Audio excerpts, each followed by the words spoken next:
तो लीजिए बच्चों, इस वीडियो में हम पढ़ते हैं स्टैंडर्ड हाइड्रोजन इलेक्ट्रोड के बारे में। ठीक है, स्टैंडर्ड हाइड्रोजन इलेक्ट्रोड, इसका शॉर्ट फॉर्म होता है SHE, स्टैंडर्ड हाइड्रोजन इलेक्ट्रोड। तो सबसे पहले तो मैं इसके आपको कंस्ट्रक्शन के बारे में समझाता हूँ। कंस्ट्रक्शन के बारे में पढ़ते हैं तो सबसे पहले हम इसके लिए एक प्लेटिनम वायर लेते हैं। ठीक है, ये प्लेटिनम वायर लिया हमने। अब इस प्लेटिनम वायर को एक ग्लास ट्यूब में सील कर देते हैं। ठीक है, एक ग्लास की ट्यूब से सील कर दिया हमने, बिल्कुल ये प्लेटिनम वायर है, ग्लास में फिट कर दिया इसको। इसके एक एंड पे एक प्लेटिनम की फॉइल लगा देते हैं जो कि प्लेटिनम ब्लैक से कवर्ड होगी। इसके चारों ओर प्लेटिनम ब्लैक जो है उसकी लेयर चढ़ी होगी प्लेटिनम ब्लैक के से। इस प्रकार ये एक बन गया इलेक्ट्रोड। ठीक है, अब इस पूरे इलेक्ट्रोड को हम यूनिट कंसंट्रेशन वाले H+ आयन के सॉल्यूशन में डिप करते हैं। ठीक है, ये कोई सॉल्यूशन है, मान लीजिए ये यहाँ से ले लेता हूँ मैं, ये कोई सॉल्यूशन है जिसमें H+ आयन है। ठीक है, और इन H+ आयन तो है ही, और इसकी कंसंट्रेशन यूनिट, मान लीजिए मैं H+ ले लेता हूँ, इसमें H2SO4 भी ले सकते हैं। 1 मोल पर लीटर इसकी कंसंट्रेशन है, यूनिट कंसंट्रेशन। अब हम क्या करेंगे, इसमें एक ऐसा अरेंजमेंट करेंगे जिसमें ये एक ग्लास का कवर लगाऊंगा मैं चारों ओर, ग्लास ट्यूब का। इसके थ्रू हम क्या करेंगे, इसमें हाइड्रोजन गैस पास कर सकते हैं। ठीक है, 1 बार प्रेशर पे, 1 बार प्रेशर पे इस पे H2 गैस जो है इसमें पास करेंगे। तो इस तरह से ये बन गया एक hydrogen electrode, standard hydrogen electrode. और इसका जो, अच्छा ये टेम्परेचर क्या होगा, इसमें टेम्परेचर 298 केल्विन। तो आप देख रहे हैं कि यूनिट इसकी कंसंट्रेशन की जो है 1 है, टेम्परेचर जो है इसका 298, तो इसका स्टैंडर्ड हाइड्रोजन इलेक्ट्रोड ही कहेंगे इसके इलेक्ट्रॉन, इसके पोटेंशियम डिफरेंस को। ठीक है, तो इसका स्टैंडर्ड जो हाइड्रोजन इलेक्ट्रोड है SHE का, वो हमेशा ध्यान रखिए 0.0 वोल्ट होता है। ठीक है, 0.0 वोल्ट, ये हम ECS में भी पढ़ चुके हैं। Is that clear? अब हम समझाते हैं। अब हम आते हैं इस बात पर कि इसका यूज़ कहाँ होता है, किस यूज़ में आता है ये स्टैंडर्ड हाइड्रोजन इलेक्ट्रोड। तो सबसे पहले तो मैं आपको बता दूं कि ये एक गैसियस इलेक्ट्रोड होता है। ठीक है, गैसियस इलेक्ट्रोड होता है। ठीक है, अगर आपसे पूछ लिया जाए कि किसी गैसियस इलेक्ट्रोड के बारे में समझाइए, या किसी गैसियस इलेक्ट्रोड के कंस्ट्रक्शन को समझाइए, या किससे कहते हैं गैसियस इलेक्ट्रोड का एग्जाम्पल दीजिए, तो आप इसका एग्जाम्पल दे सकते हैं।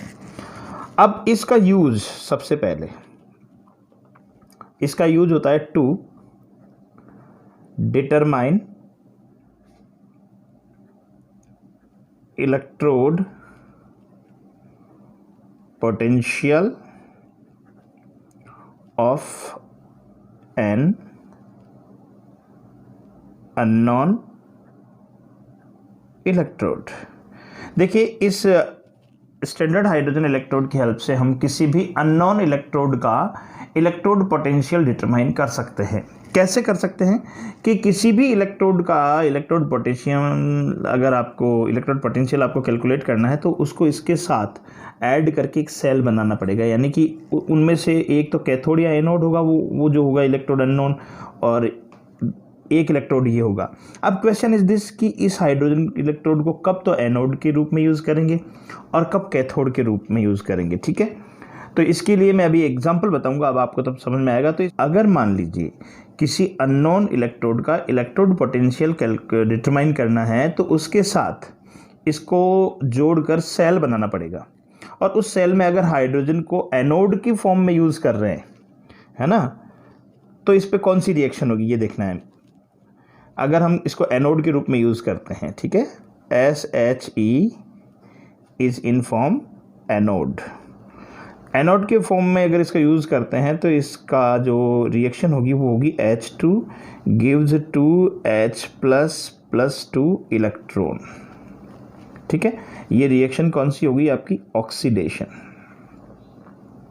ठीक है, दूसरी कंडीशन ये हो सकती है कि अगर किसी अननोन इलेक्ट्रोड का इलेक्ट्रोड पोटेंशियल कैलकुलेट करने के लिए हम हाइड्रोजन इलेक्ट्रोड को जोड़कर एक सेल बनाएंगे, तब हाइड्रोजन इलेक्ट्रोड को अगर कैथोड के रूप में यूज़ करते हैं तब इसका जो है standard hydrogen electrode is used as cathode, तब इसकी जो रिएक्शन होगी वो होगी 2H+ 2 इलेक्ट्रॉन गिव्स H2, यानी कि रिडक्शन।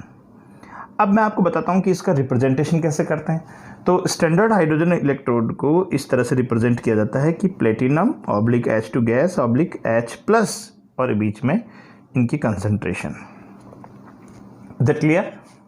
अब हम पढ़ेंगे कि कैसे हम किसी अननोन इलेक्ट्रोड का इलेक्ट्रोड पोटेंशियल कैलकुलेट करेंगे, कि स्टैंडर्ड हाइड्रोजन इलेक्ट्रोड के हेल्प से हम कैसे किसी अननोन इलेक्ट्रोड का इलेक्ट्रोड पोटेंशियल डिटरमाइन करेंगे।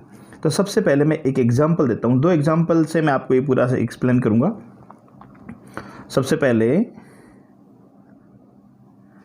डिटरमाइन द इलेक्ट्रोड पोटेंशियल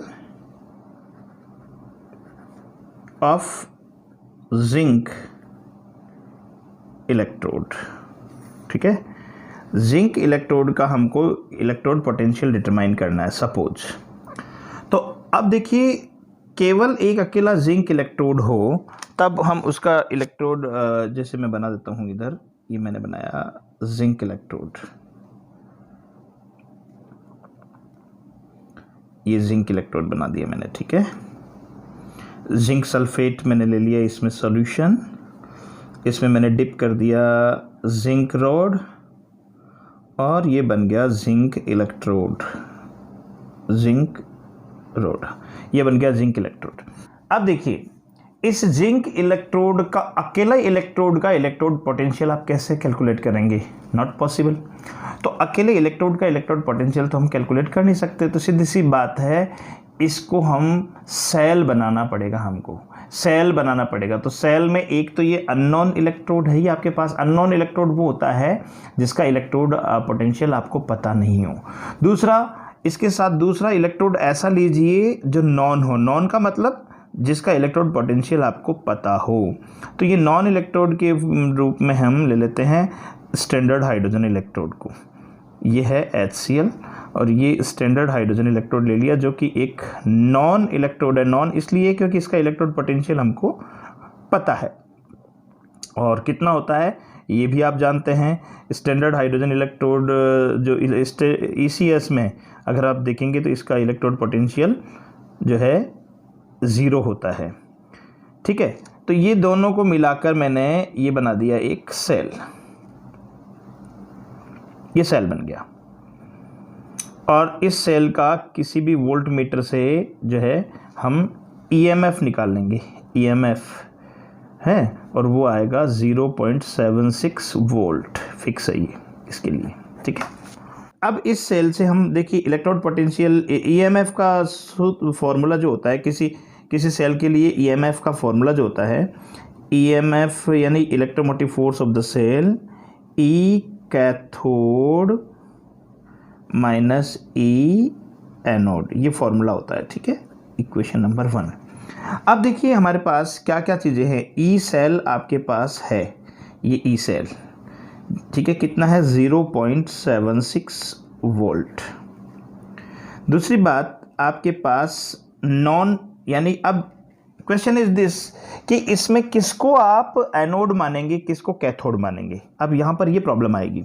तो बेटा आपको मैं बता दूं कि ECS में आपने पढ़ा कि हाइड्रोजन इलेक्ट्रोड के जो ऊपर जो भी होगा उसको तो एनोड के रूप में लेंगे। तो जिंक हाइड्रोजन इलेक्ट्रोड के ऊपर होता है तो उसको एनोड की फॉर्म में लेंगे, जो ऊपर होता है उसको एनोड, जो नीचे होता है उसको कैथोड। तो जिंक को तो हम एनोड मानेंगे, तो EZN जो है एनोड, ये आपको कैलकुलेट करना है। अननोन हो गया ये एनोड, और ये हो गया कैथोड। ठीक है, और SHE स्टैंडर्ड हाइड्रोजन इलेक्ट्रोड, ये हो गया आपका 0.0। अब ये 3 क्वांटिटीज़ में आपको 2 क्वांटिटीज़ पता है, एक कैलकुलेट करनी है, तो इस फॉर्मूले से हो जाएगी। तो वो हो जाएगी 0.76 इज इक्वल्स टू कैथोड जो है आपको 0.0 माइनस एनोड की जगह आप रख देंगे ये EZN2+, जो कि आपको कैलकुलेट करना है। तो इससे आप निकालेंगे EZN2+, तो आपका आ जाएगा